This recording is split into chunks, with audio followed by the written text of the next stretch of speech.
Olá pessoal, professor Guilherme mais uma vez aqui, iniciando nossa aula, né, de mercado, né, economia e mercado, e Guilherme José e no nosso curso, né, de transações imobiliárias, né, aqui da FESVIP, né, Escola São Vicente de Paula.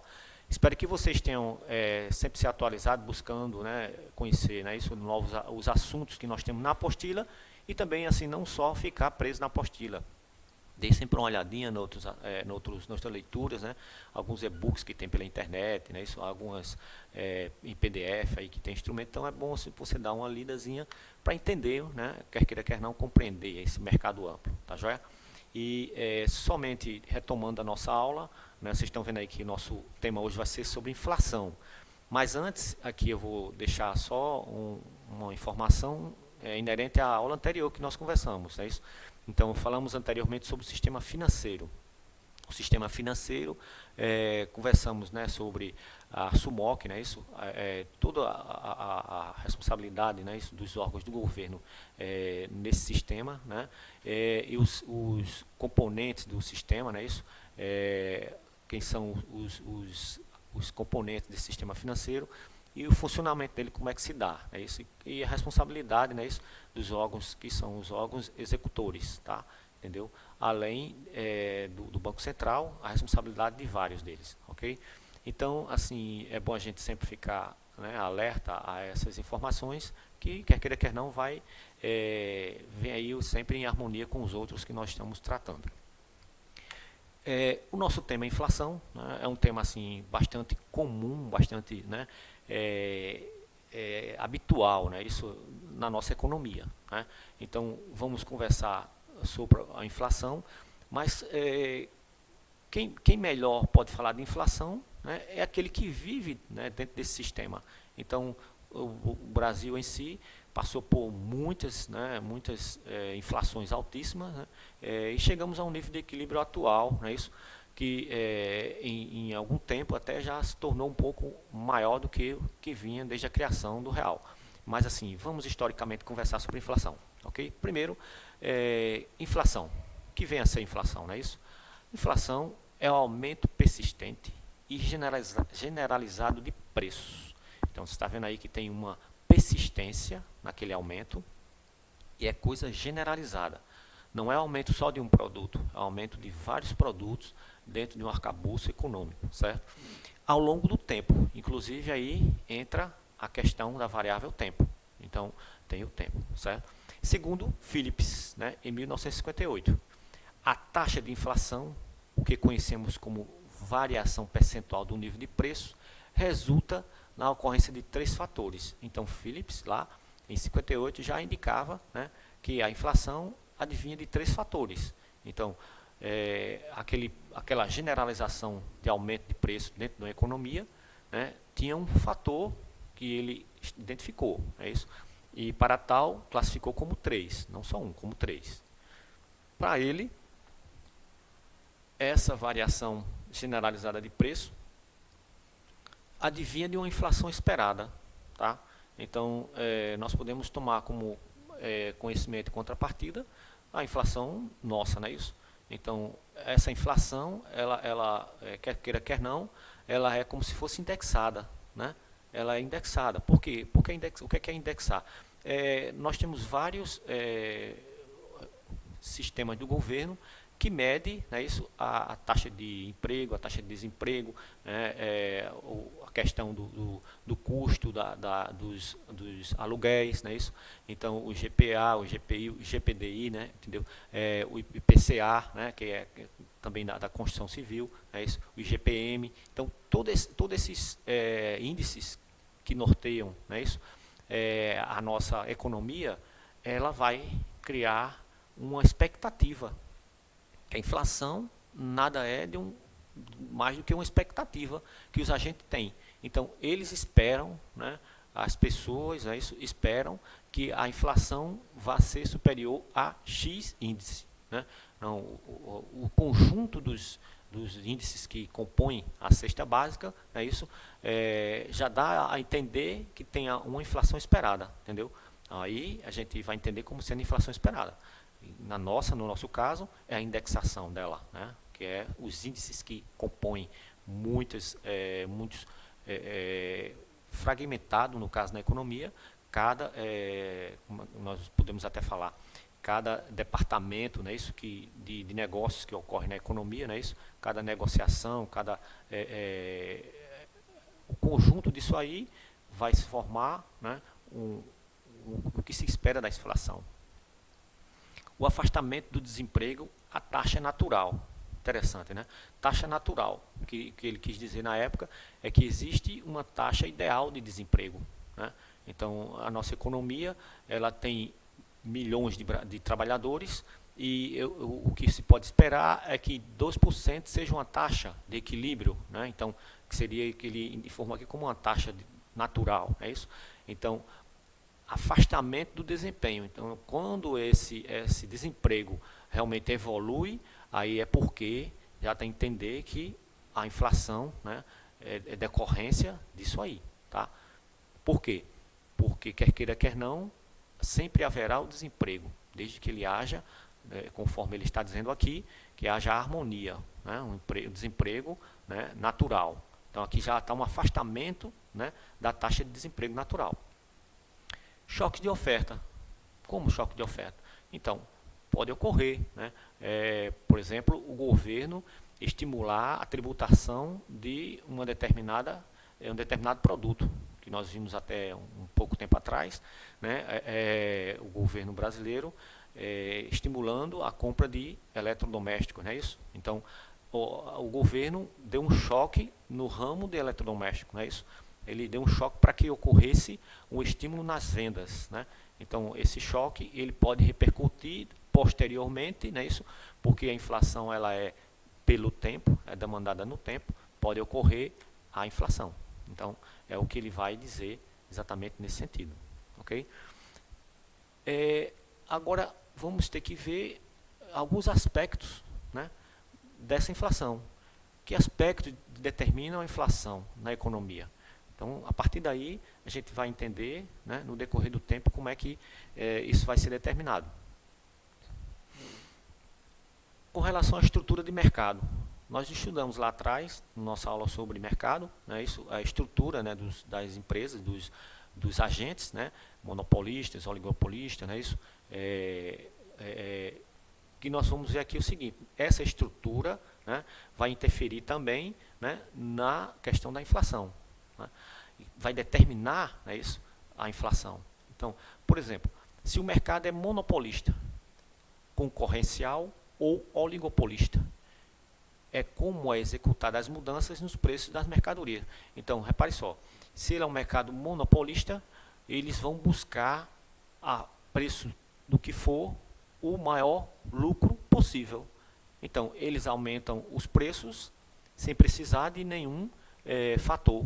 Eles aumentam se eles acharem que os lucros, né, dos seus sócios, né, dos seus acionistas, agora vão ter que melhorar. Então, os lucros eram 5%, aí define que o lucro agora vai ser 10%. Então, eles alteram o preço independente do mercado, porque é um mercado monopolista, né? E a gente entendeu lá atrás o que seria um mercado monopolista ou oligopolista, é isso? Abertura da economia. Quanto mais aberta for o país às transações mundiais, maior a concorrência interna e menor os preços das mercadorias. Pronto. Então, o que acontece? É essa abertura da economia, né? A gente também vai até estudar um assunto depois, também sobre essa abertura, mercado externo. Mas que existe o lado benéfico e o lado maléfico, não é isso? Tá? Então, desde que haja o devido controle pelo governo, né? Pela instituição governo. Então, quanto mais aberto for o país às transações mundiais, maior a ocorrência interna e menor os preços das mercadorias. Então, repare só, existe essa abertura, então as empresas fazem, né, fazem com que a produção, né, possa chegar a esses mercados, né, a esses mercados que estão, né, que são os exportadores mandando para os mercados, é isso, né? Então, à medida que chega-se mais produto, né, realmente o consumo há um aumento, não é isso? Então, tudo isso, né, ele pode ser equilibrado a partir também da demanda interna do país, certo? Mas também essa abertura da economia vai favorecer, quer queira, quer não, determinar a inflação. Porque é que alguns países controlam a entrada de X produtos, né? Exatamente para que não haja esse fluxo maior dentro do mercado. Organização trabalhista. Quanto maior a estrutura dos sindicatos nas economias, maiores as negociações salariais e maior pressão sobre os preços. Então, nós vamos até entender depois que no Brasil houve-se, né, essa questão da criação. A gente viu lá, quando falamos sobre o mercado de trabalho, né, isso, que ocorreram-se a entrada de sindicatos, né, o crescente volume de sindicatos no país. E os sindicatos, o que é que ocorre quando eles vão fazer uma negociação? Eles vão, com certeza, buscar melhorias para os seus funcionários, né, da categoria, né. Agora, isso impacta, quer queira, quer não, na inflação, porque se há um volume grande de sindicatos naquele país, é isso, ou numa determinada cidade, então, se há uma melhoria com relação ao salário, né, a níveis de pressionar os preços, vai acontecer, né, isso vai desandar por toda a economia, essa pressão. E aqui a gente abre um pouco mais sobre as consequências da inflação. O que é que ela pode trazer, né, dentro desse panorama, não é isso, de alteração de preços, não é isso, nos produtos. Tá? Então, redução do poder de compra do salário nominal do trabalhador. Então, o trabalhador que já dispõe do seu salário bastante, né, achatado, não é isso? Então, a inflação ela vai exatamente reduzir o poder de compra dele, tá? Que o salário nominal seria o salário que o trabalhador recebe no geral, não é isso? Seria o salário que ele recebe em mãos, tá? Então seria o salário nominal. Aquele valor, quando ele vai ao mercado, realmente ele vai com certeza perder o poder de compra daquele valor. Graves efeitos redistributivos sobre a renda agregada e riquezas acumuladas na economia.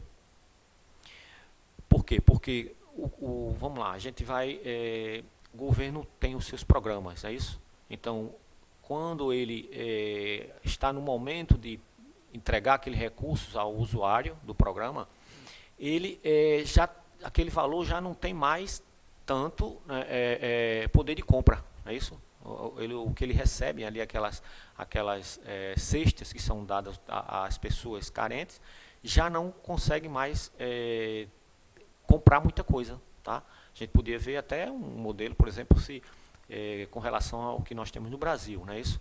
Que a família carente recebe um valor X, não é isso? Uma bolsa X, e imagine com a inflação crescente, eles recebem a cada mês. Então, como é que isso aí, né, ele iria receber? Não seria mais mês a mês, né? Por quê? Porque isso aí já destrói todo o poder de compra daquele valor. E a própria riqueza acumulada de uma economia, né, que quer queira, quer não, o governo ele tem que acumular as riquezas frente aos grandes problemas que podem ocorrer na economia, né, agregada, né, isso, na agregada. Então o governo tem que estar sempre fazendo reservas, né, principalmente como a moeda transacional hoje forte no país, né, e onde são corrigidos todos os financiamentos e empréstimos do governo, é o dólar. Então ele tem que fazer reserva em dólar. Então a reserva acumulada do governo ele vai ter que botar no mercado para equilibrar o mercado. Então ele vai se desfazer, né, daqueles acúmulos da economia que ele fez. Destruição da moeda, capacidade de reserva de valor e meio de pagamento. Pronto. Então é um reflexo maior, né, que é com relação à moeda. Ela perde a capacidade de reserva, que ninguém vai mais querer, né, poupar, não é isso? Então, é um reflexo pernicioso, não é isso? Se não há poupança, não há aquela balança que nós falamos sobre questão de poupança e investimento, né? Então, se há poupança, né, o governo tem recursos para investir. Então, perde a reserva, né, capacidade de reserva e meios de pagamento. Então, os meios de pagamentos com certeza vão começar a penar, né, porque o poder de compra da população já não existe mais. Destruição da estrutura e lógica do sistema de troca.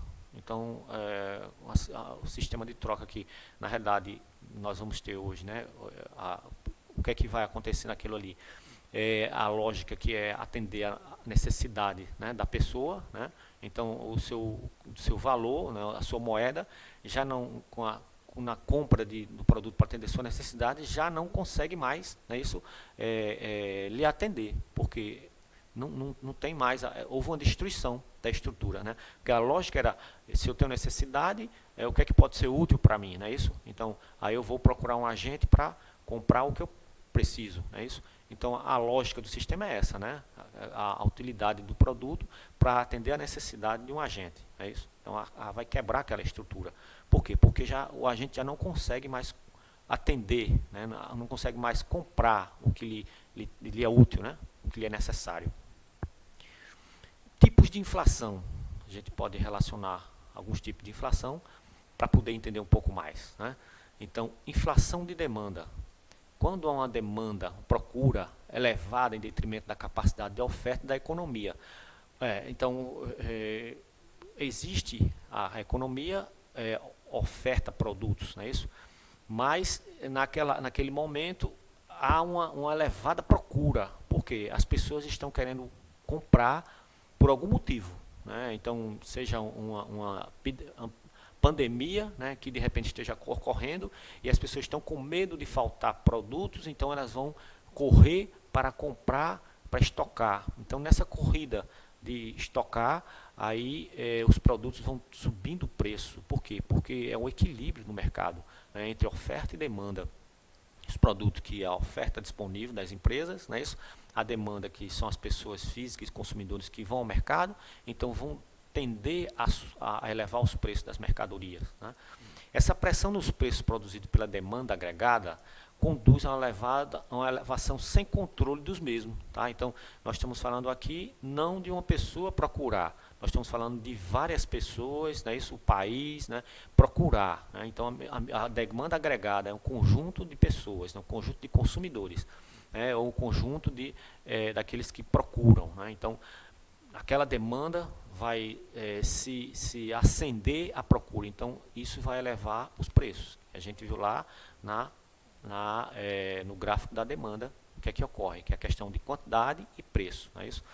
Então, elevando a curva da demanda a sucessivos preços. Então a gente até viu o exemplo lá na curva da demanda com 2 preços, se não me engano, né? Não me resta, né?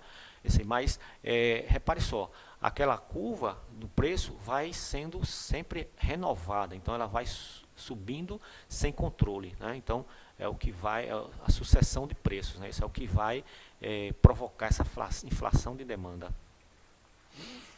Causas do aumento da demanda agregada, né? Quais as causas desse aumento, né? Então, a oferta de moeda, olha lá, a inflação, né, ela tem a sua causa também com relação à oferta de moeda. Então, nossa aula de moeda, vocês devem ter, né, lido lá, e entender que é o seguinte, quando se aumenta a quantidade de oferta numa economia, é isso, eu digo oferta, a gente remonta aqui a crédito, né? Então, se aumentou a quantidade de crédito, se o país se oferta mais crédito, o crédito está barato, então as pessoas vão buscar mais crédito, tá? Vão buscar mais moeda. Aquela moeda que a pessoa tem, que ela retém, ela vai realmente consumir, né? Então, por quê? Porque grande parte, né, que nós vimos lá na equação, né, da produção, a parte do consumo, né, ela também, quando se oferta, né, determinado recursos em mãos, uma parte você vai consumir, se sobrar, você vai poupar, não é isso?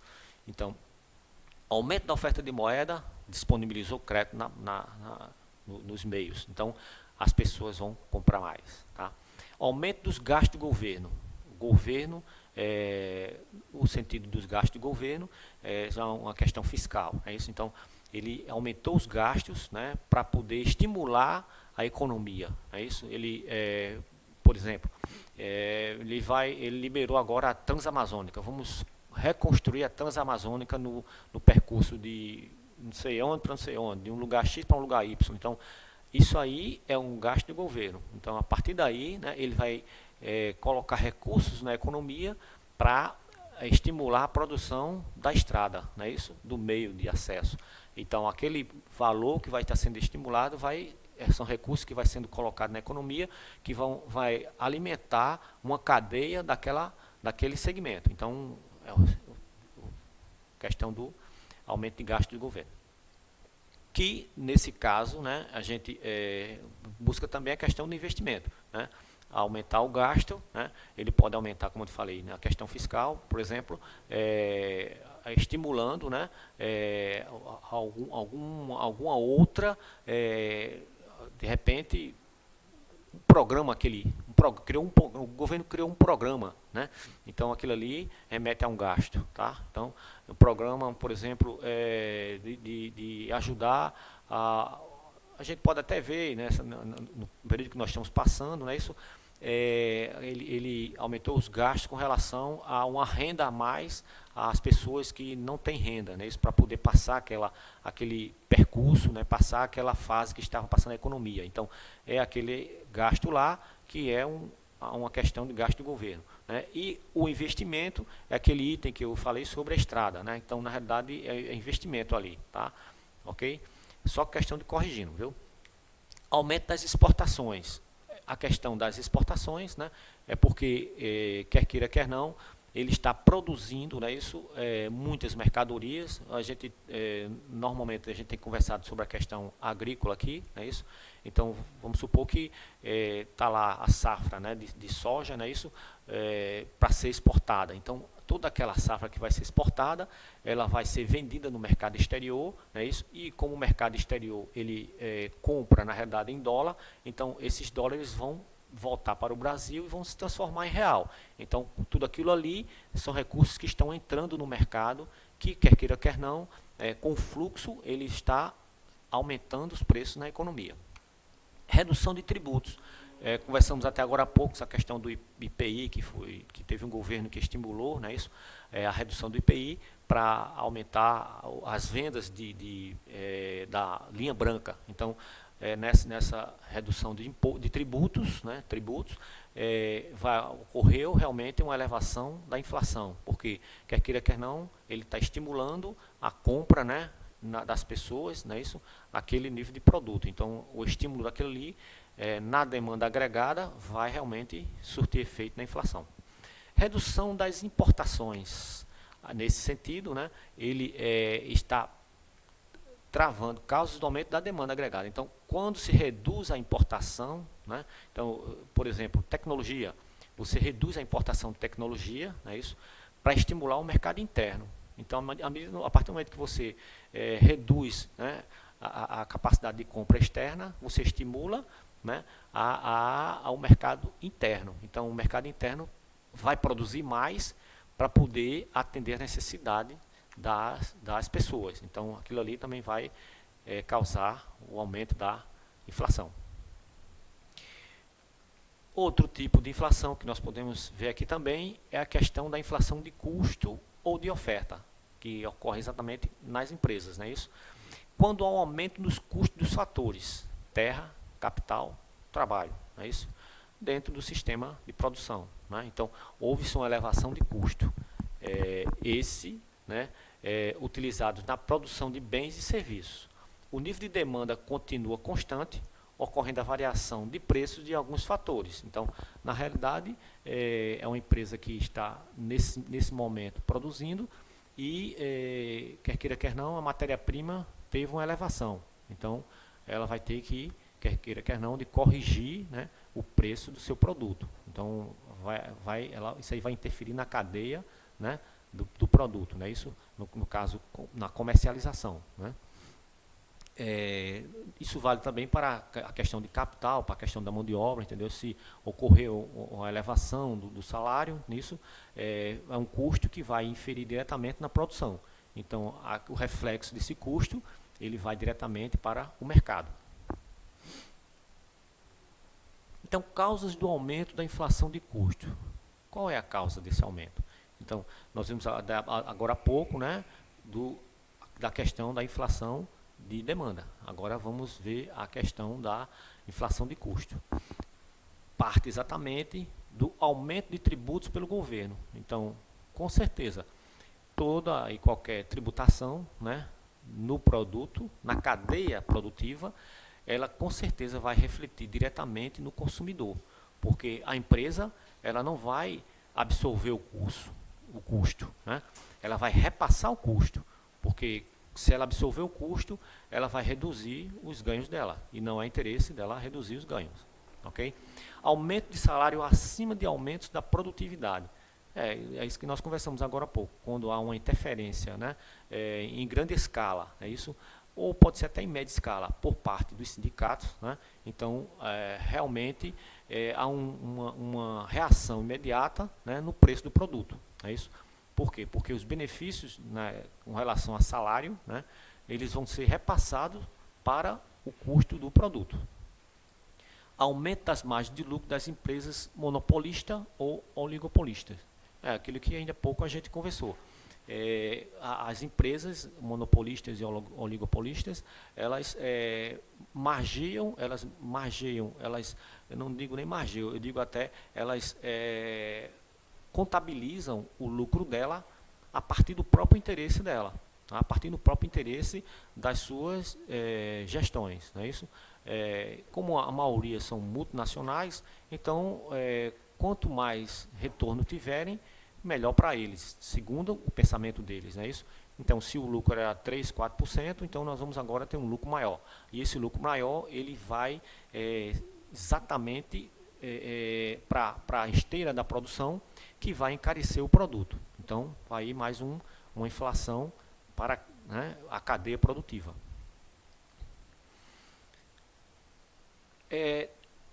Com relação à inflação inercial, não é isso? A gente entendeu um pouco o que seria inflação inercial. É a indexação da economia. Ainda há pouco nós falamos sobre essa indexação, não é isso? Onde as taxas, questão de criação de índices que giram em torno da economia, vai realmente começar a inflacionar a própria economia, né? A indexação da economia devido a uma inflação crônica. Mesmo que não haja mais pressão de demanda, nem de oferta, ela é mantida pela correção de preços através de índice da inflação passada. Então, como os agentes, eles são agentes racionais, não é isso? Então, eles vão sempre identificar uma inflação, né? Uma inflação que passou. Se eu tenho na minha memória que a inflação passada foi 4, então, por algum motivo, o governo pode, de repente, embutir alguma coisa para essa inflação ser maior no próximo mês, no próximo semestre, no próximo período. Então, apesar de que hoje a nossa inflação ela está mais estável, mais sob controle, né, mas ela tem refletido sempre alguma coisa no mercado. Por quê? Porque os agentes, eles são, quer queiram, quer não, racionais, e eles memorizam, né, o passado. Inflação administrada é a pressão dos preços exercida pelas empresas monopolistas e oligopolistas, com o objetivo de aumentarem seus lucros. A alternativa para o consumidor é deixar de consumir tais produtos, caso não queira pagar mais caro por eles. Então, repare só, a gente falou ainda há pouco sobre essa questão do monopólio e do oligopólio, mas que ele, quer queira, quer não, essa inflação ela fica administrada. Ela não foge do controle do governo, porque já existe essa expectativa, né? Mas a alternativa do consumidor é consumir ou não consumir, né? Então, um produto que você acha que é de excelente qualidade, vai deixar de consumir porque o seu poder aquisitivo já está comprometido, onde o preço, né, deles foram elevados. Aqui a gente remota um pouquinho, né, da questão da inflação no Brasil, um pouco da história dessa inflação, não é isso? Porque, quer queira, quer não, são muitos anos, não é isso, que a inflação realmente corrói o poder de compra do brasileiro, tá? A gente fez assim, mais ou menos um levantamento dos últimos 50 anos, mas se viu que o seguinte, que como é que acontecia essa inflação, né? Como é que ela realmente era recorrente, né? De que fator ela estava sempre sendo apresentada. Você vê aqui que tem no período de 46 a 1958, era inflação de crédito e estrutural. Como é que foi isso? Foram as mudanças estruturais no país, tanto na indústria como no sistema financeiro. a gente viu lá a questão da criação de alguns órgãos do sistema financeiro, né, que começaram a regular, a regulamentar o sistema. Então, essa inflação ela passou a ser estrutural. E a questão de crédito também, que, se eu não me engano, nessa época foi a época do café, né, do produto que estava bastante em evidência, né, nas nossas exportações. E o governo teve que intervir para poder realmente harmonizar esse mercado, né? Então, uma inflação estrutural, porque a partir do momento que o governo intervém, né, isso investe, né, ou gasta, né, isso que a gente viu agora há pouco, então há uns indícios da inflação começam a aparecer. Em 1958 a 1963 foi inflação fiscal. Devido aos constantes déficits fiscais do governo, ocorreu a necessidade de aumentar a oferta de moeda, somando-se às pressões das classes trabalhistas por maiores salários. Então, veja, o governo, naquela época, né, aumentou a oferta de moeda. Então, a gente viu lá atrás, né, que o aumento da oferta de moeda, né, isso, ou seja, a criação de créditos, liberação de créditos, né, que você tem para as empresas, para as pessoas, isso é um pivô do aumento da inflação, né? E também as pressões trabalhistas que nós conversamos aí sobre os sindicatos, né? Então, toda essa formação de sindicatos que vão buscar melhorias para a classe trabalhadora pressiona a inflação, porque os preços, né, eles vão para a esteira de custo, e a esteira de custo das empresas elas repassam para o mercado, elas repassam para os consumidores. Em 1964 até 1967, tiveram um controle ortodoxo do governo, né? O governo impondo políticas, né, para poder conter a inflação. Controle rígido pelo governo nos processos inflacionários, reduziu o déficit fiscal e controlou a oferta de moeda. Então aí o governo, ele com as políticas, né, ortodoxas, né, políticas rígidas do governo, fizeram com que sanasse a questão do déficit, né? Ele reduziu o déficit e também controlou a oferta de moeda. A inflação, que beirava 90%, recuou para 20%. Você vê que já existia um patamar muito forte de inflação, entendeu? Embora tenha recuado, mas ela continuou alta. É uma inflação histórica, não é isso? Aqui nós vimos em 1968 até em meados de 1979 uma inflação reprimida. Foi o crescimento econômico, a contenção da inflação, tá? Então, com as pressões externas do cartel do petróleo, contribuindo para o aumento dos custos internos e a demanda agregada pressionada pela oferta de crédito. Olha lá. Então, já a oferta de crédito, não é isso? Então, houve uma demanda pressionada por ela, né? A inflação volta com nova pressão devido a emissões de moeda para conter o déficit público. Então, assim, o que nós comentamos agora há pouco, né? Isso tem aqui, ó, mais uma questão, né, que a gente está vendo a questão da externalidade, né, o cartel de petróleo. Então, eles tomam posição externa, é isso? O barril agora vai ser tantos dólares, então isso reflete em todo o mundo, porque é a moeda forte ainda, né, sob controle de cartéis, entendeu? Então, quer queira, quer não, vai para o combustível, né, da população, que a população, não é isso? Como no caso nosso, né, como a nossa malha rodoviária, né, é a que faz toda a entrega, né, que hoje, né, a distribuição, a logística é feita por ela. Então, como o preço, né, isso, a decisão do cartel foi para o combustível, automaticamente vai diretamente para o mercado como uma infestação. E posteriormente aqui nós chegamos àquele período, né, isso de 1980 a 1985, movimentos inerciais, período de maior elevação da inflação, que apresentou 3 dígitos, repare só, né, a inflação nossa chegou a 300%, instalando-se no país um processo inercial de inflação, estimulado pela correção monetária generalizada. Então, essa inércia é que está ligada à correção monetária a correção monetária, ela corrigia, né, isso, os contratos. Então, na correção de tudo isso, isso aí era repassado para o mercado, entendeu? À medida que se repassa correções, você se aumenta preço, né, isso, se aumenta obrigatoriedade, né, aumenta a sua responsabilidade por um produto agora com um valor mais elevado, entendeu?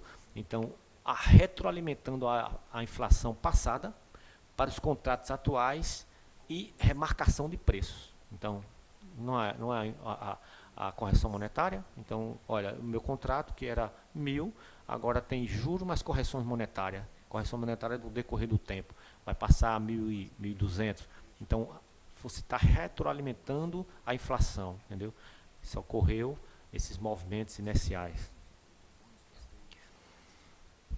Então, chegou-se a um período, né, em que já não se conseguia mais se suportar a alta de inflação, né? 1986 a 1994, criação de vários planos econômicos heterodoxos criados para conter o processo inflacionário, dentre eles o Cruzado, Bresser, Verão, Colo 1, 2. Sem falta de sustentação, a inflação persistia, né? Então, repare só, é uma coisa agonizante. Você recebe um valor hoje, amanhã já não tem aquele valor na forma real, não é isso? Então, inclusive, né, a situação ficou tão, né, insuportável que deu-se um choque, né, muito forte na economia. Em 94, criou-se a URV, Unidade de Referência de Valor, desindexando a economia com posterior criação de um novo padrão monetário, o real, criando a estabilidade monetária na economia e trazendo confiança aos investidores, entendeu? Então, repare só, foi um período muito longo, né, isso, que nós passamos com persistências inflacionárias altíssimas, né? Então precisava de um choque realmente na economia para que pudesse mudar todo o panorama e a sociedade realmente receber o verdadeiro valor do dinheiro, né? Isso, receber aquilo que ele trabalha, o que ele ganha justo, né? Isso, então a inflação ela tira todo o sentido, né? Isso, a inflação ela desgasta toda a sociedade, né? Isso, socialmente, né? Isso, financeiramente, então tem um desgaste muito forte. Então eu queria assim deixar aqui essa informação. Espero que vocês tenham compreendido sobre essa parte da inflação. E assim, não deixe de ler a apostila. Lê uma apostila que ela vai adicionar, agregar valor, né, agregar conhecimento a esse assunto nosso, né? E espero encontrar vocês na próxima aula, tá? Um abraço aí.